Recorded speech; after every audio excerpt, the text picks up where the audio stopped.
안녕하세요 여러분, 데이지입니다. 제가 20대 때 정말 자주 하던 말이 있어요. 대신 사라질 거 아니면 그리고 30대가 되어서는 나는 내가 책임져야지 뭐 어쩌겠어. 그런 마인드셋으로 살다 보니 생각이 진짜 적은 행동파가 되어 있더라고요. 그래서 오늘 소개해드릴 책 제목을 보고 진짜 빵 터졌잖아요. 엄마도 아빠도 친구도 선생님도 누구도 대신 살아주지 않는다. 행동하지 않으면 인생은 바뀌지 않는다를 쓴 브라이언 트레이시 저자의 신간입니다. 어른이 되어가는 건 정말 내 인생은 내가 책임진다. 그 문장을 알게 되는 외로운 과정 같아요. 그런데 그 과정 속에서 저에게 도움을 준 건 책이지 않나.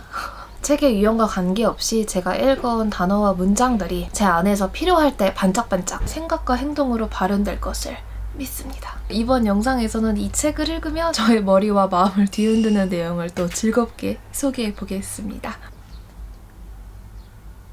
여러분 너무 재밌는 내용. 인간은 안전지대에 머물고 싶어하는 본능이 있다. 그리고 자신의 안전지대에서 벗어나도록 하는 모든 변화에는 또 저항하는 경향이 있다. 이 변화가 설사 긍정적인 것임에도 말이다. 안전지대는 곧 습관이 되고 그 습관으로 틀에 박힌 생활을 하게 된다. 그럴 때 문제점은 내 지식과 창의성이 그 안전지대에서 머물기 위해 또 내 상황에 대한 정당화, 합리화를 위해 쓰인다는 거죠. 그런데 우린 왜 이렇게 안전지대를 좋아할까? 어릴 때부터 저항하게끔 교육이 된다는 거죠. 어린아이는 무서움이 없는데 세상에 대한 궁금증으로 넘쳐나는데 우리는 하지마, 이렇게 해, 저렇게 해 어릴 때부터 교육을 받는 거죠. 근데 물론 이렇게 발달기에 아이를 부양하는 게 자연스러운 일이지만 문제는 대부분 누군가 자신을 여전히 책임지리라는 의식적, 무의식적인 기대를 안고 성인이 된다는 것이다.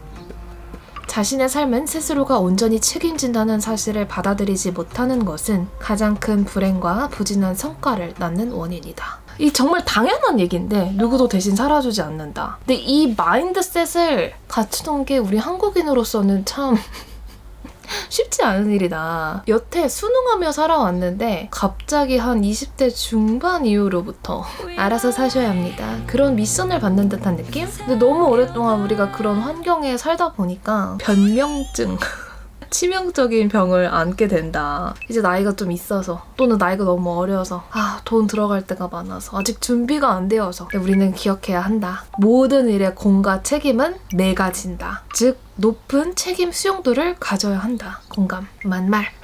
책임감의 스펙트럼이라는 개념을 소개해요. 그 스펙트럼에서 가장 아래에 있는 무책임한 사람은 자제력의 부족 또는 완전한 결핍을 느낀다. 자신의 삶을 변화시킬 수 있는 능력이 없다고 여기며 외부 세력이나 타인의 통제를 받는다. 이러한 자제력 결핍은 자유의 부족감으로 이어지며 이에 따라 결국 부정적인 감정을 만들어낸다. 그래서 우리는 부정적인 감정, 특히 남 탓하고 싶을 때마다 주문을 외워보자. 내 책임이다. 남 탓만 하다 보면 내 인생은 합리화, 핑곗거리, 남 탓으로 가득 채워진다. 물론 여러분 진짜 욕해야 될 땐 있습니다. 제가 직장인 시절 자주 써먹었던 독서 팁 하나. 좀 생각이 많은 저녁. 나 잘 살고 있는 걸까? 오늘 하루 아무것도 이루지 않고 시간을 보냈구나. 내일 또 뭐 해야 되지? 자기계발서를 읽으면 그런 생각이 좀 잠재워져요. 부정적인 생각을 좀 떨칠 수 있습니다. 넌 할 수 있어. 긍정적으로 바라봐. 이런 말을 직접적으로 사실 누군가에게 들을 수만 있다면 뭐 더할 나위 없이 좋겠죠? 하지만 돌아보면 우리도 누군가 인생에 힘내, 할 수 있어, 진심을 다해 외쳐본 게 언제일까. 근데 그럴 때, 그런 목소리가 필요할 때는 한번 자기계발서 펼쳐보셔라. 도움될 수도 있다. 다음날입니다. 어제는 가장 어울리지 않는 시간에 자기계발서를 읽는 게 도움이 될 때가 있다라는 발언을 했었는데 오늘은 책과 가장 어울리지 않는 장소에서 독서하는 것도 꽤 재밌는 경험이다. 살아가면서 사람마다 중요한 가치들이 있겠지만 이 책을 읽으면서 깊게 공감한 건 제게는 삶에 대한 통제감이 너무 중요하다. 자신의 삶을 직접 통제하지 못하거나 외부의 힘, 영향 또는 사람에게서 통제를 받는다고 느낀다면 부정적인 감정을 품게 된다. 남의 말, 남의 행동이 내 삶을 오히려 주도하게 되는 경우가 있더라고요. 저도 그런 적이 있거든요. 너 없으면 이 일이 돌아가지 않아. 너가 없으면 너무 힘들어. 나의 통제권을 뒤흔드는 그런 감정적인 말을 조심해야 한다. 책에서는 그렇게 통제권을 잃었을 때 조치를 취하거나 아예 발을 빼버려라. 불쾌한 관계나 직장 생활을 끊은 적이 있다면 그 상황에 저항하기를 그만두었을 때 기분이 꽤 나아졌음을 기억하고 있을 것이다. 그때마다 다시 통제력이 생긴 기분이 들지 않았는가. 아주 좋은 예시가 이직입니다, 여러분. 내 삶에 대한 통제권을 내가 갖겠다라는 의지가 늘 있어야 합니다. 뇌에 힘 딱 주고. 그리고 한 문장. 어둠을 저주하기보다 단 하나의 촛불이라도 켜는 게 낫다. 어렵고 짜증이 나고 화가 날 때 그 부정적이었던 상황을 계속 되뇌이고 뭐 누군가한테 얘기하고 뭐 욕하고 또 욕하고 상황을 바꾸기 위해서는 계속 욕하는 걸 그만두기 위해서는 어쨌든 나아지고 싶잖아요. 그럴 때는 촛불 하나, 즉 행동 하나를 하는 게 더 낫다. 조치를 취하는 게 낫다.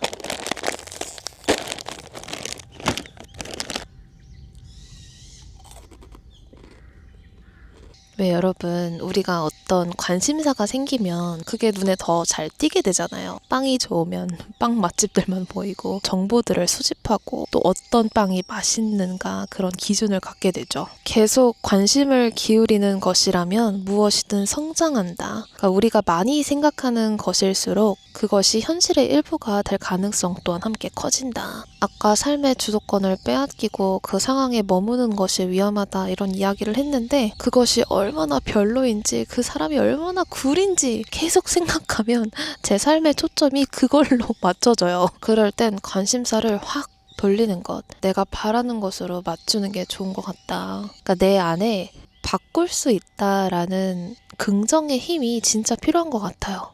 여기 딱 있네요. 속상하거나 화가 나는 상황에 직면할 때 문제보다 해결책에 집중하라. 대책을 궁리하는 일은 본질적으로 긍정적인 행동이며 마음을 고요하고 평화롭게 유지시킬 수 있다. 근데 또 그건 있어요. 저희가 우울할 때 뭐 도파민을 쫓거나 내가 기분이 나빠? 그러면 엽떡을 먹어.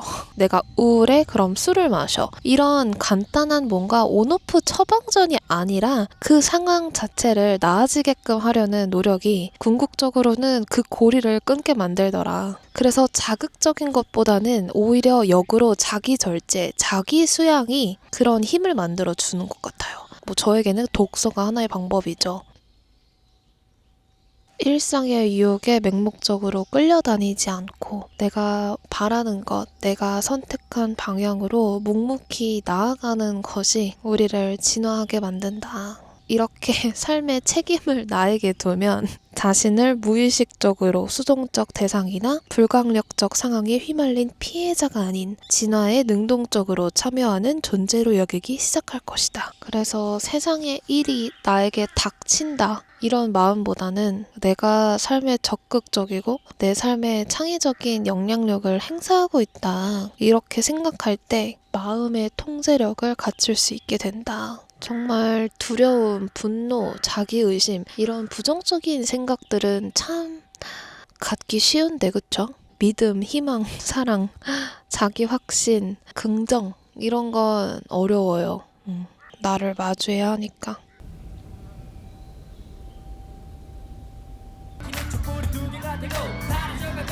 여러분, 이 책을 처음 펼쳤을 때는 누구도 대신 살아주지 않아 그런 메시지들을 좀 강력하게 전해주는 책이라고 생각을 하였는데 그 메시지는 초석이었어요. 이제 너가 책임져야 돼? 그러면은 어떻게 해야 할까? 목표를 세워라. 계획하여라. 실천론. 그 방법을 알려줍니다. 근데 여기서 조금 뼈맞은 부분은 제가 정량적 목표라던가 5년 안에 무엇을 하자 이런 계획을 세우진 않거든요. 그게 저의 행복 비결이라고 생각하였음에도 이 책을 읽다 보니 그럼에도 불구하고 나는 이루고 싶은 무언가는 있는데 콕 집어서 저자의 드림홈 구매 얘기가 나오거든요. 나도 주택에서 사는 게 꿈인데. 그런데 가끔 망상만 해보지 구체적인 계획을 세워본 적은 없거든요. 어떻게 보면 저는 저 스스로도 제한을 둔 게 아닌가 싶어요. 그런 정량적인 바닥바닥 열정 목표 하는 건 나의 행복에 저해돼 라고 생각을 하면서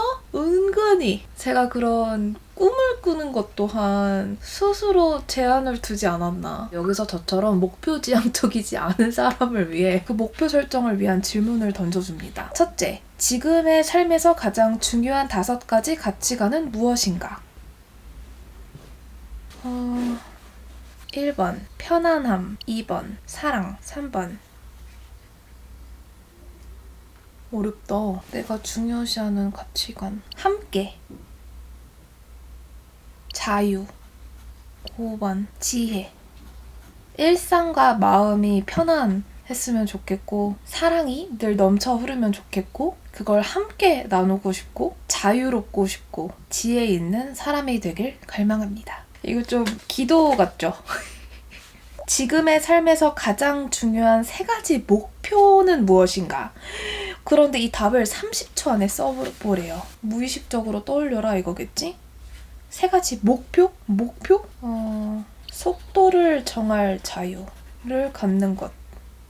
멈추거나 잠시 쉬거나 뭔가에 쫓기지 않고 삶의 속도를 자유롭게 정하는 것. 어렵죠? 그게 제가 추구하는 1순위 목표 같아요. 다음 목표? 행복. 먼 미래 행복이 아니라 매 순간 정말 자주 작은 행복을 누리는 것. 다음 목표? 여기다 주택 넣어야겠다. 나의 스윗홈 갖기. 이 책 덕분에 깨달았어요. 제가 계단, 엘리베이터 없는 아주 작은 스윗홈을 꿈꾼다는 것을.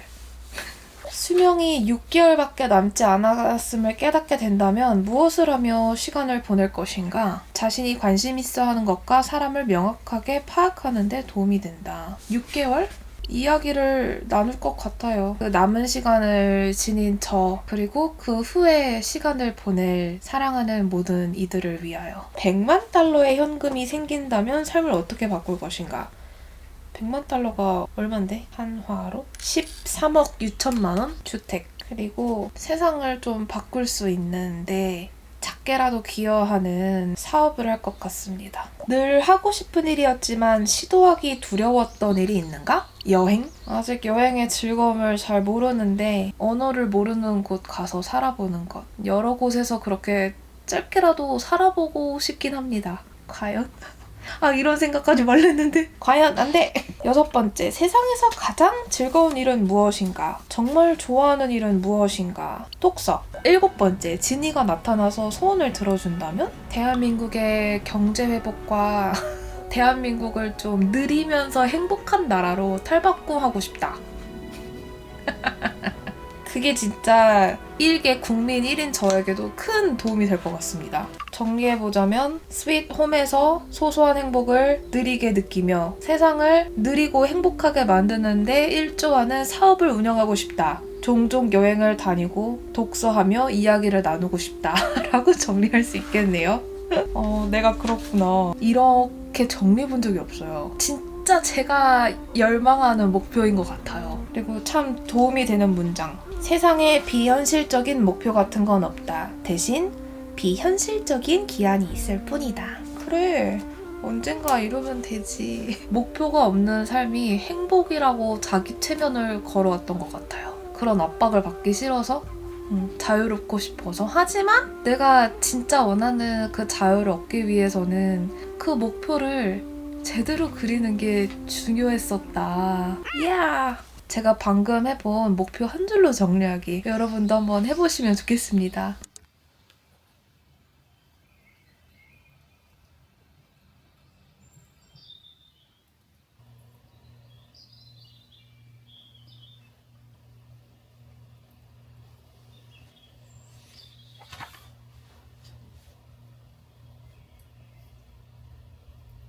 여러분, 제가 작년 잘 이용한 바탕화면 중 하나가 이거거든요? 무드보드? 뜨개, 식물, 명상하고 커피 마시고 책 읽고 그런 이미지들인데 누구도 대신 살아주지 않는다 해서 최대한 목표를 시각화하라. 조금 더 또렷하게 저의 근미래 목표를 보드로 만들어보면 어떨까 생각이 들더라고요. 작은 가든이 있는 작은 집, 그리고 야외에는 뜨개하면서 책을 읽을 수 있는 의자가 필요합니다. 아니, 집에 아예 이런 작은 독서 공간이 있는 거 엄청나다, 여러분. 그쵸? 근데 이러면 고양이들이랑 같이 있을 수가 없잖아. 그러면 안 돼요. 너무 크면 안 되고 이런 느낌이 아닌데? 좀 이런 느낌? 의자가 이렇게 밖에 정말 이렇게 야외가 아니라 지붕 밑에가 포인트. 이런 식으로 채워보겠습니다. 이런 계획은 좋은데. 요렇게 바탕화면을 바꿨습니다. 보시면 집, 편안하고 여유로운 마음, 책, 여행, 함께, 일, 그리고 작은 행복을 누리는 삶. 저의 추구미, 저의 목표가 되겠습니다. 처음으로 진짜로 물질적인 목표? 집. 당신이라는 공장을 점검하라 라는 내용이 있는데 자동차 공장 길이가 1.6km 이상 되기도 한대요. 한쪽에서 원자재가 들어가면 엔진, 변속기, 바퀴, 기타 부품들이 조립이 되는 거죠. 그리고 끝나면 반대편에서 완성된 자동차가 나옵니다. 우리 인생도 마찬가지로 한쪽 끝에서 원자재가 투입된다. 그리고 삶의 모든 양상이 결과로 제시된다. 그런데 여기서 우리의 원자재가 무엇일까요? 시간이다. 우리는 날마다 24시간이 주어지고 인생이라는 공장에서 그 시간을 처리합니다. 끝에서는 물질적으로는 집, 자동차, 재산, 비물질적인 건강, 활력 수준, 가족, 친구들도 있겠죠. 그래서 뒤로 물러나서 나의 공장이 이 시간이라는 원자재를 가지고 무엇을 출력하는가 바라보자고 합니다. 만약 결과물이 마음에 안 든다면 생산 공정을 바꿔야 하는 거죠. 스스로 상황에 개입함으로써 뭔가 다른 일, 때로는 평소와 매우 다른 일을 해야 한다. 왜냐면 지금 하고 있는 일을 더 해봤자 지금 있는 것만 더 늘어난다는 거예요. 공장이라는 개념이 너무 신박하다. 그런데 또 재미있는 원리를 소개합니다. 시간과 돈은 일정 한도까지 교환이 가능하다. 시간과 돈을 서로 맞바꿀 수 있는 거예요. 그 예로 우리가 책을 사서 읽으면 우리가 바라는 결과를 만드는 능력을 습득할 수 있는 거죠. 내가 생각하는 좋은 인생. 이 공장이라는 개념 책으로 생각하면 너무 와닿네요. 저는 재정적인 면에서, 즉 집이 안 나오고 있는 문제가 있지만 그리고 원점 사고를 소개하는데 이거 일전에 연애 에세이에서 나왔던 개념이거든요. 누군가와 헤어지고 싶은데 현실적인 문제 때문에 고민이 된다면 이렇게 생각해봐라. 어떤 방에 들어갔는데 커다랗고 빨간 버튼이 있는 거예요. 그리고 이 버튼을 누르면 아주 조용히 연애를 끝낼 수 있어요. 헤어지자고 통보할 필요도 없고 눈물을 흘릴 필요도 없고 애인의 집에 놓고 온 물건을 챙길 필요도 없어요. 그럼 이 버튼을 누르시겠습니까? 만약 예스이면 헤어져야 한다. 결이 다르긴 한데 여기서도 나옵니다. 지금 내가 하는 여러 일에 대해 미리 알았더라면 절대 시작하지 않았을 일이 있는가? 사람 간의 관계뿐만이 아니라 지금 하고 있는 일, 어떤 활동을 한번 떠올려 보자는 거죠. 만약에 그 답변이 있다. 미리 알았더라면 절대 시작하지 않았을 것이다 라고 하면 다음으로 던져야 할 질문은 어떻게 해야 이 상황에서 벗어날 수 있을까? 그러려면 시간이 얼마나 걸릴까? 라는 겁니다. 그 상황은 당신과 어울리지 않다는 뜻이고 불안과 스트레스를 몰고 올 것이다. 그렇다면 우리의 이 목표, 계획, 내 삶의 통제 이 모든 스텝이 꼬이는 거죠. 하하. 그리고 한 줄로 삶의 목표를 정리하기처럼 해볼 수 있는 것들이 많이 제시돼요. 예를 들어 현재 5년 뒤 양 끝에 쓴 다음에 지금의 위치에서 내가 원하는 곳으로 나아가려면 오늘부터 해야 할 일이 무엇인지를 작성해보자. 이런 식으로 설계할 수 있는 여러 팁들이 제시됩니다. 또 장마다 실천하기 핵심 포인트를 정리해주고요. 진짜 여기에 있다고? 그래, 저 로고야.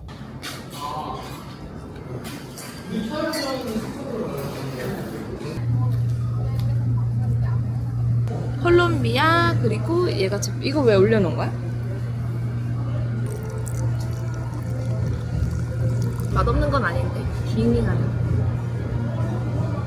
맛있다. 일을 좋아했고 빠르고 잘했잖아. 근데 회사를 내 회사라고 생각해서 그런 거야. 고등학생 때부터 통역을 했거든. 이후에는 수업보다 통역을 더 열심히 했어. 몇 마디 통역하다 보면은 이 사람의 목적이라는 게 있잖아. 그래서 그 목적을 통역할 필요 없이 내가 그냥 설득을 하게 되고 있는 거야. 대표님한테 이렇게 하는 건 어떨까요? 막 제안하고 오지랖을 부렸다. 누가 시키지도 않았는데 잠재 고객들한테 전화하고, 즉 회사와 대표가 바라는 걸 이해하고 달성하고, 이 훈련을 통역을 통해 했던 거야. 아, 대표님들은 목표가 진한데 어떻게 달성할지에 대한 전략은 약하구나. 그걸 잘하는 사람이 되어야겠다. 그렇다면 내 성향대로 이렇게 오지랖 부리면서 멋대로 마음대로 많이 일할 수 있는 곳은 스타트업, 작은 회사, 그런 회사들만 전전했어. 전략상으로. 조금 불안할 때도 있었는데 늘 오지랖 부리며 열심히 했던 것 같아. 이 책에서도 그 얘기가 나와. 너 자체를 사업체처럼 보라고. 좀 그랬던 것 같아. 부족한 건 배우고. 근데 내가 너무너무 약한 점. 나는 목표는 없는 거야. 일하는 거 좋아하고. 근데 반면 너 같은 경우는 그런 거에 또 강하지, 물론. 네, 여러분, 누구도 대신 사라지지 않는다를 다 읽었습니다. 이 책을 읽으며 제가 그간 어떤 마음으로 일을 해왔는지, 또 동시에 제가 얼마나 성공을 회피해왔고 목적이 없는 사람이었는지를 깨닫게 되었습니다. 즐겁게 일하는 건 좋은데 압박감이 싫어서 단기간 투두만 세우고 장기간 목표를 세우지 않는 게 오히려 또 길게 보았을 때는 저에게도 독이지 않나. 왜냐? 이 책을 통해 제가 진정 바라는 소망, 미래의 청사진을 알게 되었거든요. 책 한 권으로 목표가 없는 사람에서 목표가 있는 사람이 되었다. 이 책은 그렇게 일뿐만이 아니라 삶에서의 목표 수립, 또 실행 팁을 잔뜩 알려주는 책입니다. 삶, 특히 커리어에서 목표를 찾고 싶으신 분, 일이 힘들거나 내가 좋아하는 일이 무엇일까 고민하거나 일에 번트를 느끼는 분들에게 특히나 좋은 책이 될 것 같습니다. 그리고 너무너무 감사하게도 오픈도어 북스에서 구독자님들을 위한 책 선물 또한 준비해주셨습니다. 댓글로 이 책을 읽고 싶은 이유 남겨주세요. 그럼 여러분, 이번 영상 봐주셔서 감사드리고 다음에 또 만나요. 안녕!